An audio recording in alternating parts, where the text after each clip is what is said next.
আসসালামু আলাইকুম ওয়া রাহমাতুল্লাহি ওয়া বারাকাতুহু। বিসমিল্লাহির রহমানির রহিম। বৈশাখী টেলিভিশনের ইসলামিক অনুষ্ঠান ইসলাম ও সুন্দর জীবনে সকলকে জানাচ্ছি সাদর সম্ভাষণ। মহান স্রষ্টা আল্লাহ রাব্বুল আলামিনের দরবারে বিনীতভাবে শুকরিয়া আদায় করছি, আলহামদুলিল্লাহ। বিশ্বের সর্বকালের সর্বযুগের সর্বশ্রেষ্ঠ মহামানব জনাবে মুহাম্মদ রাসূলুল্লাহ সাল্লাল্লাহু আলাইহি ওয়াসাল্লামের প্রতি দরুদ এবং সালাম প্রেরণ করছি। সুপ্রিয় দর্শক শ্রোতা মণ্ডলী, আমরা আজকেও হাজির হয়েছি আপনাদের সামনে ইসলাম ও সুন্দর জীবন নিয়ে। আপনাদের জীবন ঘনিষ্ঠ এবং জীবন জিজ্ঞাসামূলক প্রশ্নের উত্তর দেওয়ার জন্য আজকেও হাজির হয়েছি এবং চমৎকার কিছু বিষয় উপস্থাপন করব ইনশাআল্লাহ। আজকে আমাদের মাঝে উপস্থিত হয়েছেন বিশিষ্ট ইসলামী চিন্তাবিদ, জননন্দিত মুফাসসিরে কোরআন জনাব মাওলানা মুহাম্মদ মুস্তাফা আল মাদানী। আসসালামু আলাইকুম ওয়া রাহমাতুল্লাহি ওয়া বারাকাতুহু। জি মোহতারাম, আপনাকে স্বাগত জানাচ্ছি আমাদের আজকের ইসলাম ও সুন্দর জীবনে। আমরা ধারাবাহিকভাবে প্রতিদিনই দর্শকদের জীবন ঘনিষ্ঠ প্রশ্নের উত্তর দিয়ে থাকি এবং আমরা বিভিন্ন বিষয় নিয়ে কথা বলি। আপনার কাছ থেকে ইনশাআল্লাহ আশা করছি আজকে চমৎকার কিছু বিষয় সম্পর্কে আমরা জানতে পারবো দর্শকদের প্রশ্নের উত্তরের মাধ্যমে ইনশাআল্লাহ। আমরা সরাসরি একটি প্রশ্ন নিয়ে শুরু করতে চাই। আমাদের একজন ভাই রুবেল হোসেন ঝিনাইদহ থেকে প্রশ্নটি পাঠিয়েছেন যে বিবাহের সময় জমকালো আয়োজন করা জায়েজ আছে কি না। জি ভাই রুবেল হোসেন, আপনাকে অনেক ধন্যবাদ। অত্যন্ত গুরুত্বপূর্ণ এবং চমৎকার একটি প্রশ্ন আপনি করেছেন। আসুন আপনার বিষয়টি আমরা জানার চেষ্টা করি। জি মোহতারাম, বিয়ের যে ব্যাপারটা, এটি তো আসলে আল্লাহ প্রদত্ত একটা নেয়ামত, মানবতার জন্য আল্লাহ তাআলা দান করেছেন একে অপরের, এবং মানুষ সৃষ্টি করার একটি অন্যতম একটি বিষয় আল্লাহ তাআলা এই বিবাহের মাধ্যমেই সেটি সংগঠন করেছেন এবং পবিত্রতম একটি বন্ধন সৃষ্টির লক্ষ্যে। তো সেই লক্ষ্যটা বাস্তবায়নের জন্য একটু আনন্দ আয়োজন করা এবং বিভিন্নভাবে এই আয়োজনে প্রতিবেশী সহ বিভিন্ন মানুষদেরকে, বন্ধু বান্ধবদেরকে একত্রিত করা, দাওয়াত দেওয়া, এটা সবাই ফিল করে এবং প্রত্যেক ধর্মেই কিন্তু বিয়ের ব্যাপারটা আছে। কিন্তু মহান স্রষ্টা আল্লাহ রাব্বুল আলামিনের যে ধর্ম, যেটি ইসলাম, মানুষের জন্য, মানুষের কল্যাণের জন্য সবসময় চিন্তা করে। মানুষের মধ্যে কিন্তু একটা বিনোদন বলেও একটা জিনিস আছে এবং বিবাহের যে একটা উৎসব, এই উৎসব মুখর একটা পরিবেশ আমাদের দেশেও, বাঙালি সমাজেও কিন্তু একটি লক্ষ্য করার মতো একটি অবস্থান রয়েছে। এই প্রেক্ষাপটে আমাদের যে বন্ধুটি প্রশ্নটি পাঠিয়েছেন, এই প্রশ্নটি খুবই গুরুত্বপূর্ণ আমার কাছে মনে হয়। তো এইটি আসলে আমরা কিভাবে আয়োজনটা করতে পারি, এটি ইসলামের রুলস এবং প্রসিডিওর অবশ্যই আমাদের রয়েছে এবং নবী করিম সাল্লাল্লাহু আলাইহি ওয়াসাল্লাম তো প্রত্যেকটি বিষয় জানিয়েছেন। সেই দিক থেকে যদি আপনি মানে বিষয়টির উত্তর প্রদান করেন। আলহামদুলিল্লাহ ওয়া কাফা ওয়া সালামুন আলা ইবাদিহিল্লাযীনা ইসতাফা, আম্মা বা'দ, ফাউযু বিল্লাহি মিনাশ শাইতানির রাজীম, বিসমিল্লাহির রহমানির রহিম। ফানকিহু মা তাবা লাকুম মিনান নিসাই মাসনা ওয়া সুলাসা ওয়া রুবা'। وقال رسول الله صلى الله عليه وسلم تزوجوا ودود الولود فإني مكاثر بكم الأمم। যে সম্মানিত ভাই, আপনি যে প্রশ্নটি পাঠিয়েছেন খুবই গুরুত্বপূর্ণ একটি বিষয়। ইসলামের মধ্যে যেসব বিষয়কে বৈধ ঘোষণা করেছে এবং যেখানে দ্বীনি সম্পর্কের পাশাপাশি সামাজিক সম্পর্ক, অর্থাৎ দ্বীনের সাথে সমাজের অনেকগুলো বিষয় আছে, শুধু আমরা দ্বীনি ইবাদত, কিন্তু বৈবাহিক বিষয়টি এমন একটি জিনিস যেটা সামাজিক একটি সম্পর্কের পাশাপাশি দ্বীনের সাথে সম্পৃক্ত। এবং আল্লাহ তাআলা বিবাহের ব্যাপারে বলে দিয়েছেন যে পুরুষদেরকে বলে দিলেন, অনুমোদন দিয়ে দিলেন যে তোমরা তোমাদের সক্ষমতার উপর ভিত্তি করে 1 থেকে 4 পর্যন্ত বিবাহ করতে পারো, যে আয়াতটি আমি তেলাওয়াত করলাম। এবং রাসূলুল্লাহ সাল্লাল্লাহু আলাইহি সাল্লামও আবার এইভাবে ঘোষণা করলেন। বিবাহ কেন্দ্রিক অনেকগুলো হাদিস রয়েছে, তার মধ্যে গুরুত্বপূর্ণ হাদিস রাসূল সাল্লাল্লাহু আলাইহি ওয়াসাল্লাম এইভাবে বলছেন যে তোমরা যেই মেয়েরা বেশি সন্তান দিতে পারে তাদের বিবাহ করো, কেননা আমি বেশি উম্মত নিয়ে কিয়ামত দিবসে উপস্থাপিত হব। তো এই যে বিবাহ এবং বিবাহ সংক্রান্ত অনুষ্ঠান, এগুলো ইসলামিক দৈনন্দিন জীবনের একটি অন্তর্ভুক্ত বিষয়, সামাজিক এবং ইবাদতগত দিক থেকে। অর্থাৎ এটি একটি যেমন করে ইবাদত, তেমনি করে একটি সামাজিক অনুষ্ঠান। তো আমরা ইবাদতও ঠিক রাখবো, সামাজিক অনুষ্ঠানও ঠিক রাখবো, এবং এটা ইসলাম একটি ব্যারিকেড দিয়ে দিয়েছে, একটা বর্ডার লাইন দিয়ে দিয়েছে, এর মধ্যে করাই আমরা চেষ্টা করব। রাসূলুল্লাহ সাল্লাল্লাহু আলাইহি সাল্লাম একবার এক সাহাবীকে দেখলেন, যখন মক্কা থেকে হিজরত করে মদিনায় আসলেন। মদিনায় আসার পরপরই মদিনায় যারা বসবাস করত তাদের কার্যক্রম ছিল কৃষিকেন্দ্রিক, আর মক্কায় যারা বসবাস করত তাদের কাজ ছিল ব্যবসা কেন্দ্রিক। তো মক্কা থেকে হিজরত করে রসুলের সঙ্গে যারা আসলেন, রসুল সাল্লাল্লাহু আলাইহি ওয়াসাল্লাম তাদের সবাইকে মক্কার অন্য মুসলমান ভাইদের সঙ্গে ভাই সম্পর্ক তৈরি করে দিলেন এবং এরকম 90 জনকে ভাই বানিয়ে দিতে পেরেছিলেন। 90 জন এক মদিনাবাসীকে 90 জন মক্কাবাসীর সঙ্গে ভাই বানিয়ে দিয়েছিলেন এবং তাদের অনেকেই এই ভাইদেরকে তার বাড়ি দিয়ে দিয়েছেন, জায়গা দিয়ে দিয়েছেন, সম্পদ দিয়ে দিয়েছেন, কৃষি জমি ভাগ করে দিয়েছেন, এমনকি খেজুর গাছ গুনে গুনে অর্ধেক অর্ধেক দিয়েছেন। অনেকে তো এমন আছে তার বিবি, একাধিক বিবি ছিল, তালাক দিয়ে আরেকজন বিবিও তার আরেক ভাইয়ের জন্য দিয়ে দিয়েছে। এরকম একজন সাহাবীর নাম আব্দুর রহমান ইবনে আউফ, যাকে বলা হয় বিখ্যাত সাহাবী ছিলেন। উনি রসুল্লাহ সাল্লাহ আলি সাল্লামের সামনে একদিন আসলেন, যার গালের মধ্যে রসুল্লাহ সাল্লাম হলুদের দাগ দেখতে পেলেন। তো রসুল মুস্কি হেসে দিয়ে বললেন যে এটা কি তোমার? বলছে যে আল্লাহ রসুল সাল্লাহ সাল্লাম, আমাকে তো অমুক ভাই তার একজন বিবাহ তালাক দিয়ে দিয়েছে, তাকে আমি বিবাহ করেছি।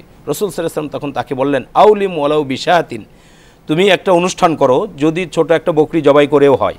তাহলে এখান থেকে বিবাহের অনুষ্ঠানে আমরা অনুষ্ঠান করা, যেটাকে আরবিতে অলিমা বলা হয়, অর্থাৎ ছেলের বাড়িতে বৈবাহিক খাবার প্রদান করা, যেটাকে আমরা বউ ভাত বলে থাকি আমাদের বাংলা ভাষায়, এটা করার অনুমোদন রসুল সাল্লাল্লাহু আলাইহি ওয়াসাল্লাম থেকে হয়ে গেল। সেই সাহাবী বিবাহ করেছে এবং সে এটা করে নাই, রসুল সাল্লাল্লাহু আলাইহি ওয়াসাল্লাম বললেন ছোট একটা ছাগল দিয়ে হলেও তুমি এটা করো, তাহলে এটা আমাদেরকে করতে হবে। তো এটা ছেলের বাড়িতে হতে হবে। আমরা অনেক সময় এটা মেয়ের উপর চাপিয়ে দিই, মেয়ের বাড়িতে করার উপর চাপিয়ে দিই। তো ইসলামিক দৃষ্টিকোণ থেকে এটা ছেলের বাড়িতে হতে হবে। আর এটা প্রত্যেকের অর্থনৈতিক অবস্থার উপর কম এবং বেশি হতে পারে। একজন গ্রামের মানুষ তার অর্থনৈতিক অবস্থানের উপর সে আয়োজন করবে, আবার একজন কোটিপতি মানুষ তার অর্থের যে অবস্থান তার থেকে তার উপর ভিত্তি করে সে তার বৈবাহিক যেই পরিমণ্ডল আছে সেটার মধ্যে সে অনুষ্ঠান আয়োজন করবে।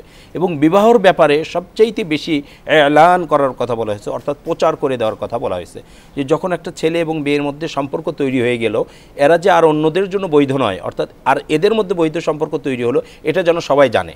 কারণ যে মেয়েটার বিবাহ হয়ে গেল তার ব্যাপারে অন্যদের আশা আকাঙ্ক্ষা থাকতে পারে, অন্য পরিবারের বা অন্য ছেলের, তারা যেন জেনে যায় যে হ্যাঁ তার বিবাহ বন্ধন হয়ে গিয়েছে, তাকে নিয়ে আর চিন্তা করা যাবে না, বা তাকে আর ছেলের বউ বানানো বা ভাগিনা বউ বা ভাতিজা বউ বানানো বা নিজের বউ বানানো এই ধরনের চিন্তা করা যাবে না। এই জন্য পরিবারের বা আত্মীয় স্বজন বা কাছাকাছি সবার কাছে বিবাহর খবরটা পৌঁছে দেওয়া, এটা ইসলামের মধ্যে একটা বড় ইসলামের অন্তর্ভুক্ত, যে বিবাহ যেন করলে এটা এলান করে দেয়। এবং বলছে মেয়েদের পরিমণ্ডলে মেয়েরা দফ বলা হয়, দফ বাজিয়ে তারা একমুখী তবলা যেটাকে বলা হয়, এটা বাজিয়ে তারা গীত গাওয়া বলে বা গান গাওয়া বলে, এটা গেয়ে তারা মেয়েদের যে পরিমণ্ডল আছে সেখানে জানিয়ে দেবে, সেখানে জানিয়ে দেবে। এবং আরব যুগে এটা করা হয়েছে, সুন্দর একটা উৎসবের মতো পরিবেশ, যে উৎসবের মতো পরিবেশ তৈরি হবে। কিন্তু আমরা যদি এইগুলোকে গুলিয়ে ফেলি এবং সবগুলো জিনিস ভুলে যাই, ছেলে মেয়েদের ইখতিলাত, একত্রিত হওয়া, যেগুলোকে আমরা ইসলামের পরিভাষায় বলতে পারি যে বৈধ নয়, ছেলেমেয়ের যারা অপরিচিত ছেলেমেয়ে তাদের সঙ্গে একত্রিত, মেয়েরা তাদের পরিমণ্ডলে অনুষ্ঠান করবে, অসুবিধা নেই, ছেলেরা তাদের পরিমণ্ডলে অনুষ্ঠান করবে, তাতে কোনো অসুবিধা নেই। যদি ছেলে মেয়ে একত্রিত হয়ে যায় এবং সেখানে যদি অন্য ধর্মের কিছু কৃষ্টি কালচার চলে আসে, ইসলামের কিছু বিবাহের কিছু কৃষ্টি কালচার আমি বললাম যেটা ইসলাম বৈধ করেছে, অর্থাৎ বউ ভাত একটা হবে এবং সেখানে অনুষ্ঠান হবে, অন্যদেরকে জানাতে হবে এবং তারা আসবে, এবং মেয়েরা মেয়েদের এলাকায় অনুষ্ঠান করবে, ছেলেদের, এটা হচ্ছে ইসলামের বৈবাহিক অনুষ্ঠানের একটা রূপরীতি তুলে ধরলাম সংক্ষিপ্ত আকারে। আরও বড় বিষয়ে বিস্তারিত আলোচনা আছে। তো এর মধ্যে যদি অন্য কোনো ধর্মের বিষয়গুলো সংশ্লিষ্ট হয়ে যায়, যে ব্যাপারে রাসূল সাল্লাল্লাহু আলাইহি ওয়াসাল্লাম বলেছেন যে তোমরা খালিফুল ইয়াহুদা ওয়ান নাসারা, তোমরা ইহুদি এবং নাসারাদের বৈপরীত করো, অর্থাৎ তারা যে জিনিসগুলো ইবাদত মনে করে তার বিরোধিতা করো, তার অনুরূপ করো না, তাদের বিরোধিতাই করতে হবে। তা সেই ধর্মগুলো একসময় বৈধ ছিল, সেই ধর্মের পরে মুসা আলাইহিস সালামের ধর্ম ইহুদি, ঈসা আলাইহিস সালামের ধর্ম খ্রিস্টান, সেগুলো এক্সপায়ার ডেট পার হয়ে গিয়েছে, সেগুলোকে আর অনুসরণ করা যাবে না। রাসূলুল্লাহ সাল্লাল্লাহু আলাইহি ওয়াসাল্লাম আসার পরে ওই সমস্ত নবীদের অনুসরণ করা নিষেধ, তাদেরকে নবী হিসেবে, রসুল হিসেবে মানতে হবে। তাদের যে বৈবাহিক জীবন আছে, তাদের সময় যে অনুষ্ঠান হতো সেগুলোকে আর ইসলামের মধ্যে বৈধ মনে করা যাবে না। যেমন আদম আলাইহিস সালামের যুগে বিবাহের বিষয় ছিল কি, যে আদম আলাইহিস সালামের এক ছেলের সঙ্গে আরেক মেয়ের বিয়ে হতো, ছেলে মেয়ে অর্থাৎ ভাই বোনের বিবাহ হতো, সেই শরীয়তে এটা জায়েজ ছিল।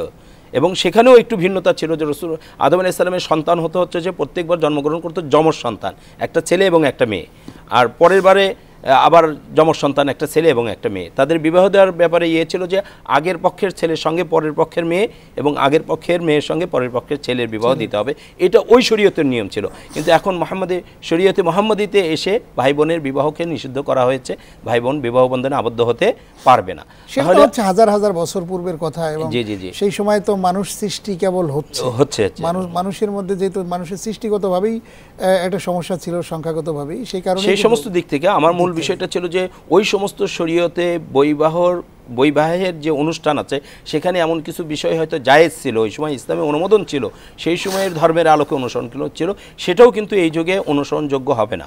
এই যুগে অনুসরণযোগ্য হবে মা আতাকুমুর রাসূল ফাখুযু ওয়া মা নাহাকুম আনহু ফানতাহু। রাসূল সাল্লাল্লাহু আলাইহি ওয়াসাল্লাম তোমাদের জন্য যা কিছু নিয়ে আসছে সেটা গ্রহণ করো, আর যেটা নিষেধ করছে সেটা তোমরা ছেড়ে দাও। আমরা বৈবাহের দিনে বা বৈবাহের দিনের আগে এবং পরে যে অনুষ্ঠানগুলো করব সেটা যেন ইসলামের সঙ্গে মিলে যায়, রসুলের সঙ্গে মিলে যায়। কারণ আমরা আল্লাহর কাছ থেকে আসছি, আল্লাহর কাছে ফিরে যাব, রসুলের শাফায়াত আমরা কামনা করি, নিজেদেরকে মুসলিম হিসেবে দাবি করি। তো মুসলিম হিসেবে দাবি করার পর নিজের একটি কৃষ্টি এবং কালচার আছে, অর্থাৎ আমার বিবাহ অনুষ্ঠানের কৃষ্টি কালচার যেন আমার ধর্ম যেইটুকু পারমিট করে ওইটুকুর মধ্যে হয়, এর সঙ্গে যেন অন্য ধর্মের ইয়েগুলো মিলে না যায়। আর এখানে জমকালোর যে বিষয়টা আসছে, জমকালো করার বিষয়টা থাকে হচ্ছে যে প্রত্যেকের অর্থনৈতিক অবস্থানের উপর। গ্রামের মানুষ সে তার অল্প পরিসরে যে অনুষ্ঠান করেছে, তার কাছে হয়তো শহরের মানুষের একজনের অনুষ্ঠানকে অনেক বেশি বড় মনে হতে পারে। এই জায়গায় যে বিষয়টা ইসলাম মনে রাখার কথা বলেছে সেটা হচ্ছে যে অপচয়। ওয়ালা তুবাজ্জিরু, তোমরা অপচয় করো না। ইন্নাল মুবাজ্জিরিনা কানু ইখওয়ানা শায়াতিন, নিশ্চয়ই অপচয়কারী শয়তানের ভাই। অর্থাৎ যারা আমরা অনুষ্ঠান করছি এখানে দেখতে হবে যে অনুষ্ঠানের প্রয়োজনীয় জিনিসগুলো যেন করতে পারি, অর্থাৎ যারা আসবে তাদের খাওয়া দাওয়ার বিষয়। অনেক সময় দেখা যায় এত বেশি পরিমাণ রান্না করা হয় যেগুলো নষ্ট হয়ে যায়। অনেক সময় দেখা যায় খাবারের প্লেটে যা উপস্থাপন করা হয়েছে তার অর্ধেক খাওয়া হচ্ছে, বাকি নষ্ট করা হচ্ছে। অর্থাৎ খাবার জিনিসও যেন নষ্ট না হয় এবং যে আইটেমগুলো তৈরি করা হয়েছে সেগুলো যেন নষ্ট না হয়, এবং বাড়িতে যেসব আয়োজন হবে সেগুলোর মধ্যে অপচয়ের দিক যেন চলে না আসে, যে এই জিনিস না হলেও বৈঠক শেষ হয়ে যেত। বুঝতে পেরেছি যে আসলে এটা নিয়ে অনেক আলোচনা করা দরকার, এবং এটা যেহেতু মানুষের একটি মানে চরম জীবন ঘনিষ্ঠ একটি বিষয়, যেটা প্রত্যেকটা পুরুষ এবং নারীর ক্ষেত্রেই প্রযোজ্য বিশেষ করে, এবং ইসলামের যে দিক নির্দেশনা এবং গাইডলাইনগুলো রয়েছে আপনি যেটা দিচ্ছিলেন এটি খুবই গুরুত্বপূর্ণ। এটি না হলে মানুষের জীবন কঠিন অবস্থার দিকে চলে যায়। বিবাহের যেমন একটা জমকালো আয়োজন করে অনুষ্ঠান করা যাবে কিনা সে বিষয়ে যেমন প্রশ্ন আছে, তেমনি প্রশ্ন রয়েছে যে এই আয়োজনটার চেয়ে সবচেয়ে বড় যে বিষয়টি সেটি হচ্ছে যে একটি মানুষের জীবনকে আরেকটি মানুষের জীবনের সঙ্গে আল্লাহ তাআলা জুড়িয়ে দিচ্ছেন বিবাহের মাধ্যমে। সেই জুড়ানো সম্পর্কটা যাতে তার মরণ পর্যন্ত টিকে থাকে সুন্দরভাবে, এটাই কিন্তু ইসলাম চায়। এবং এর মধ্যে যে প্রেম ভালোবাসা মানে সম্পর্ক, সেই সম্পর্কটা মানে স্থাপন করার মানে উজ্জ্বল এবং জ্বলন্ত দৃষ্টান্ত স্থাপন করেছিলেন বিশ্বনবী জনাবে মুহাম্মদ রাসূলুল্লাহ সাল্লাল্লাহু আলাইহি ওয়াসাল্লাম।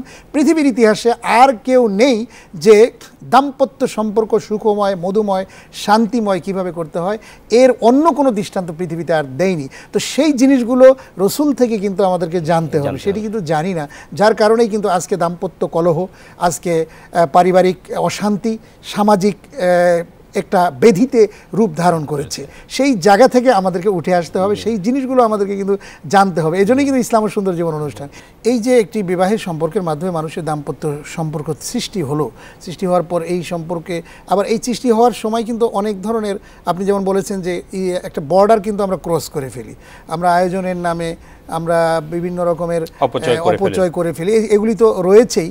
পাশাপাশি আমরা শিরক যে জিনিসটা, সেই জিনিসটা কিন্তু এই বিবাহের মধ্যে সৃষ্টি হচ্ছে। আপনাকে উদাহরণ দিলে আপনি বুঝবেন যে আমরা বিবাহের মধ্যে কদম বুসি করতে যাই, একজন মানে মেয়ে তার শাশুড়ির কাছে, অথবা ওই যিনি বর, এই বর আবার ওই কন্যার বাবা যিনি শ্বশুর হচ্ছেন তার কাছে গিয়ে পানের মাথাটাকে নত করে দেয়, আমি দেখেছি। হ্যাঁ, এবং সেখানে কদমবুসির নামে যে মাথা নত করে নাক এবং কপালকে ঠেকিয়ে দিচ্ছে, এ ধরনের করা কি আসলে বৈধ? এবং এরকম আরও কিছু করা হয়, শ্বশুরের কাছে, শাশুড়ির কাছে, অন্য বড় বয়োজ্যেষ্ঠ যারা আসে তাদের কাছে নুইয়ে দিচ্ছেন, নিজেকে সঁপে দিচ্ছেন। এটা অন্য ধর্মের ক্ষেত্রে চলতে পারে। যে এই কথাগুলো আমাদের বিগত আলোচনায় চলে আসছে যে আমরা অনুষ্ঠান করব, ঠিক আছে, সেই অনুষ্ঠানটা যেন ইসলামের বর্ডারের মধ্যে থাকে। কি কি ইসলাম অনুমোদন করেছে? ইসলাম অন্যকে সম্মান করার জন্য যে বিষয়টি করেছে সেটা হচ্ছে যে সালাম প্রদান করা, আসসালামু আলাইকুম ওয়া রাহমাতুল্লাহি ওয়া বারাকাতুহু, আপনার উপর আল্লাহর শান্তি বর্ষিত হোক।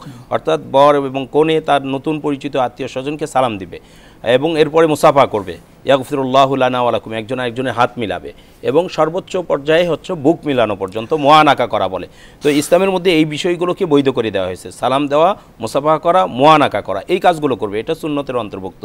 মেয়েরা মেয়েদের সঙ্গে মুসাফা করবে এবং সেখানে সালাম দিবে, ছেলেরা ছেলেদের সঙ্গে মুসাফা করবে এবং মুআনাকা করবে এবং সেখানে দোয়া এবং দোয়াগুলো সবগুলোই তার শান্তির জন্য, তার প্রশান্তির জন্য। এবং বিবাহের পরে যে দোয়াগুলো শিখিয়ে দেওয়া হয়েছে, আল্লাহ রসুল সাল্লাল্লাহু আলাইহি ওয়াসাল্লাম দোয়া শিখিয়ে দিয়েছেন এবং বর এবং কনের জন্য দোয়া করেছেন যে আল্লাহ তাদের মধ্যে বরকত দান করো, তাদের দুইজনের মাঝে বরকত দান করো, তাদের মাধ্যমে যারা আসবে তাদের মাঝেও বরকত দান করো। এই ধরনের দোয়া আল্লাহ রসুল সাল্লাল্লাহু আলাইহি ওয়াসাল্লাম শিক্ষা দিয়েছেন। এবং দুইজন যখন একত্রিত হবে, সেই একত্রিত হওয়ার সময় আল্লাহ রসুল সাল্লাল্লাহু আলাইহি ওয়াসাল্লাম দোয়া শিখিয়ে দিয়েছেন যে আল্লাহ আমাদেরকে, আমাদের যে একত্রিত করছো, এই একত্রিত হওয়া অবস্থায় শয়তানের অংশ থেকে আমাদেরকে বিরত রাখো এবং আমাদের মাধ্যমে যারা আসবে তাদের মধ্যে বরকত দান করো। এই ধরনের দোয়া আল্লাহ রসুল সাল্লাল্লাহু আলাইহি ওয়াসাল্লাম শিখিয়ে দিয়েছেন। এবং বিবাহ সম্পর্কে আল্লাহ রসুল সাল্লাল্লাহু আলাইহি ওয়াসাল্লাম বলেছেন, আর নিকাহ মিন সুন্নতি, বিবাহ করা আমার সুন্নতের অন্তর্ভুক্ত। ফামান রাগিবা আন সুন্নতি ফালাইসা মিন্নি, যে বিবাহ করলো না, বিবাহ করাকে যে বৈধ মনে করলো না, সে আমার উম্মত নয়। তো রসুলের উম্মত আমি যদি থাকতে চাই তাহলে বিবাহ বন্ধনে আবদ্ধ হতে হবে, অর্থাৎ একটা নতুন সম্পর্ক তৈরি করতে হবে অন্য একটি পরিবারের অজানা অচেনা বা যে দূরের হোক বা কাছের হোক, যার সঙ্গে ইসলাম বৈধ করেছে। 10 প্রকার মহিলা ছাড়া বাকিদেরকে বিবাহ করা যায়। তো 10 প্রকার মহিলার বাহিরে তো হাজারো প্রকার মহিলা আছে যাদেরকে বিবাহ করতে পারবো। এর মাধ্যমে তার সঙ্গে একটি নতুন সম্পর্ক তৈরি হবে। এবং এর বাহিরে যারা থাকে তাদেরকে বৈরাগ্য জীবনযাপন বলে। ইসলামে বৈরাগ্য জীবনযাপন করা জায়েজ নেই। আল্লাহ রসুল সাল্লাল্লাহু আলাইহি ওয়াসাল্লামের কাছে একবার 3 জন সাহাবী আসলেন, তারা ইসলাম ধর্ম কবুল করলেন। ইসলাম কি, ঈমান কি, ইহসান কি, এগুলো সম্পর্কে সব জেনে নিলেন এবং ইসলাম পরিপালন করবেন এই ব্যাপারে তারা দৃঢ় তাদের প্রজ্ঞা তারা রসুল সাল্লাল্লাহু আলাইহি ওয়াসাল্লামের কাছে উপস্থাপন করলেন। রসুলের ঘরটি ছিল মসজিদের সঙ্গে লাগানো, মসজিদে নববীতে। রসুল তাদেরকে মুসলিম বানিয়ে ওখানে বসে রেখে তার ঘরের দিকে চলে গেলেন।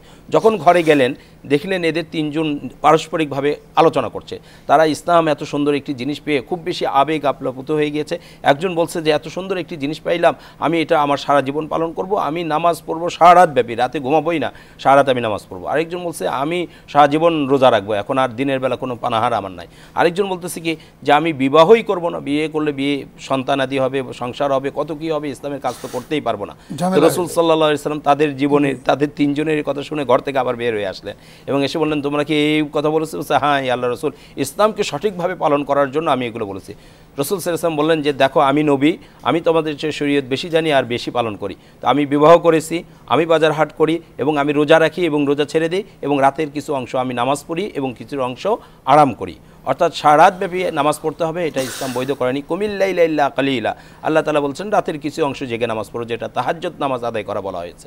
আবার রোজা রাখার ব্যাপারে সর্বোচ্চ, কেউ যদি সর্বোচ্চ রোজা রাখতে চায় তাকে বলা হয়েছে যে সওম বিসাল, একদিন রোজা রাখবে একদিন ইফতার করবে, একদিন রোজা রাখবে একদিন ইফতার করবে। অর্থাৎ প্রতিদিন রোজা রেখে সে তার জীবন নষ্ট করবে, পারিবারিক জীবন বা সামাজিক জীবন, যৌন জীবন নষ্ট করবে, এটা ইসলাম বৈধ করেনি।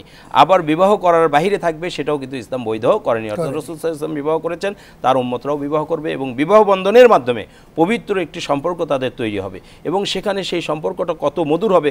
রাসূল সাল্লাল্লাহু আলাইহি ওয়াসাল্লাম আয়েশা রাদিয়াল্লাহু তাআলা আনহার মাধ্যমে পুরা মহিলা জাতির কাছে এটি জানিয়ে দিয়েছেন এবং তার কাছ থেকে তিনি হাদিস বর্ণনাকারী সর্বাধিক মহিলা সাহাবী, মহিলাদের মধ্যে তিনি ফার্স্ট। যে সমস্ত মহিলা সাহাবী হাদিস বর্ণনা করেছেন তার মধ্যে তিনি ফার্স্ট এবং ছেলে এবং মহিলা পুরুষ উভয়ের দিকে গণনা করলে তিনি সেকেন্ড।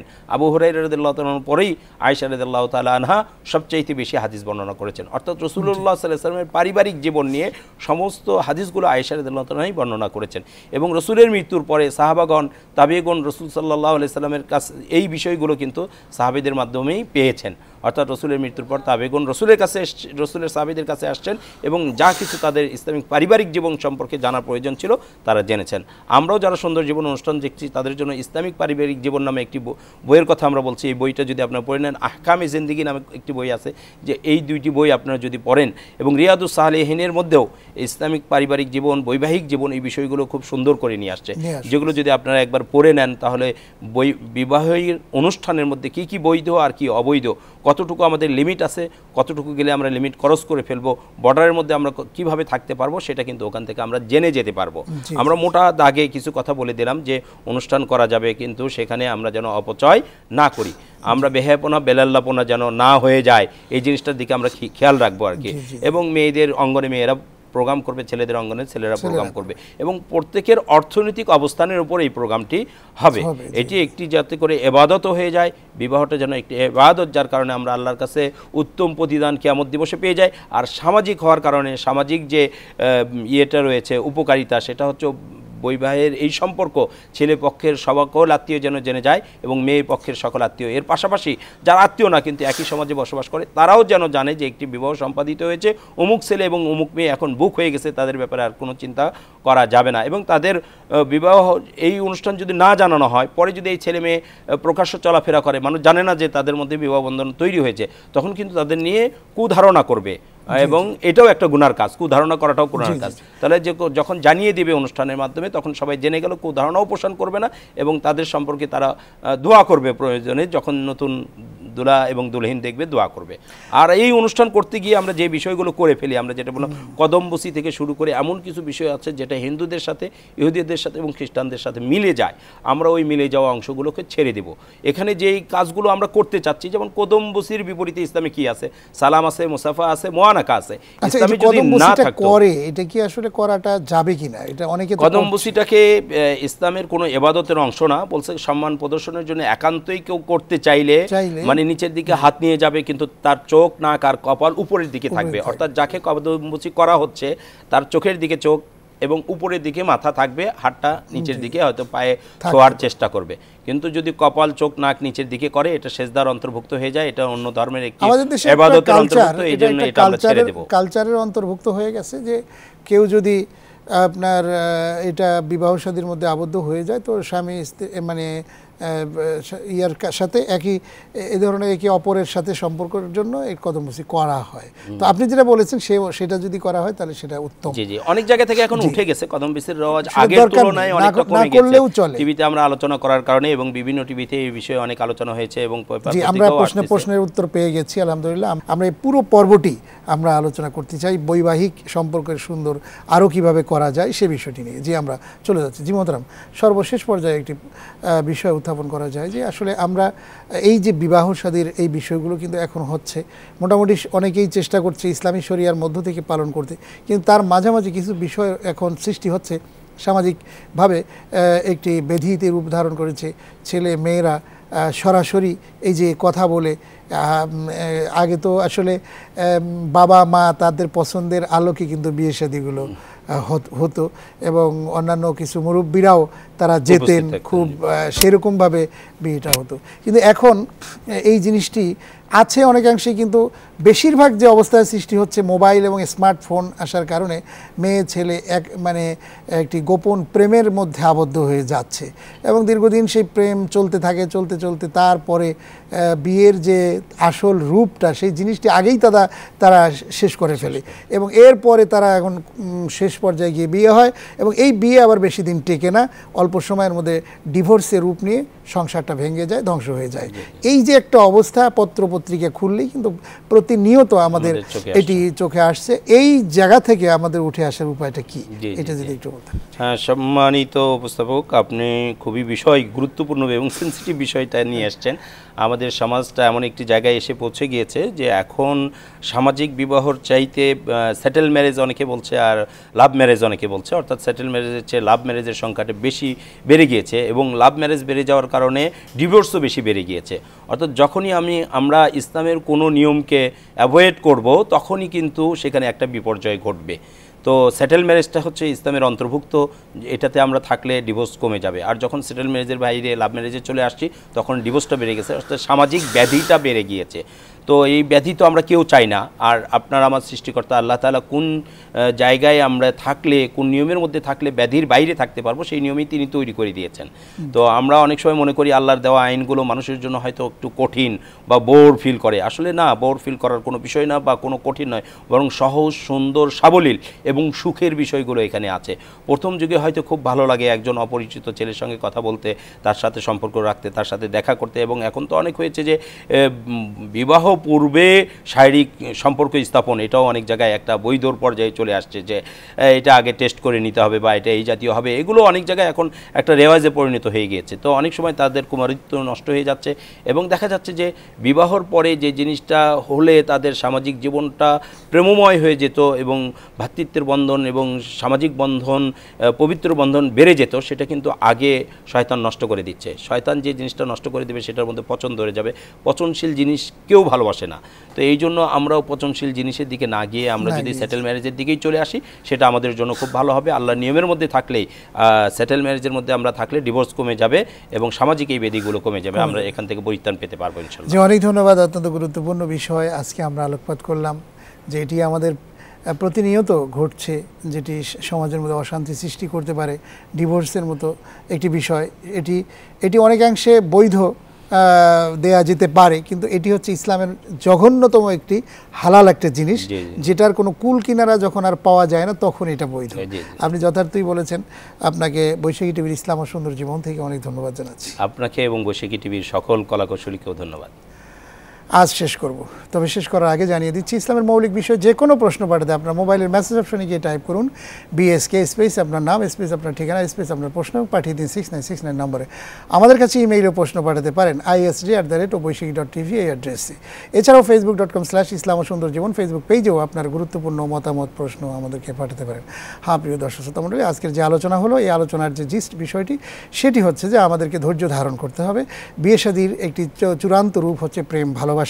এই ভালোবাসার বিবাহের পরে যদি হয় তাহলে সেটি হবে সুখময়, শান্তিময় এবং মধুময়।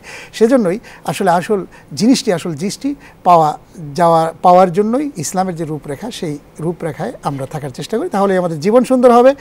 আল্লাহ তাআলা আমাদের সবাইকে কবুল করুন, সেই প্রত্যাশায় আজকের সুন্দর জীবন শেষ করছি। আল্লাহ হাফেজ। আসসালামু আলাইকুম ওয়া রাহমাতুল্লাহি ওয়া বারাকাতুহু।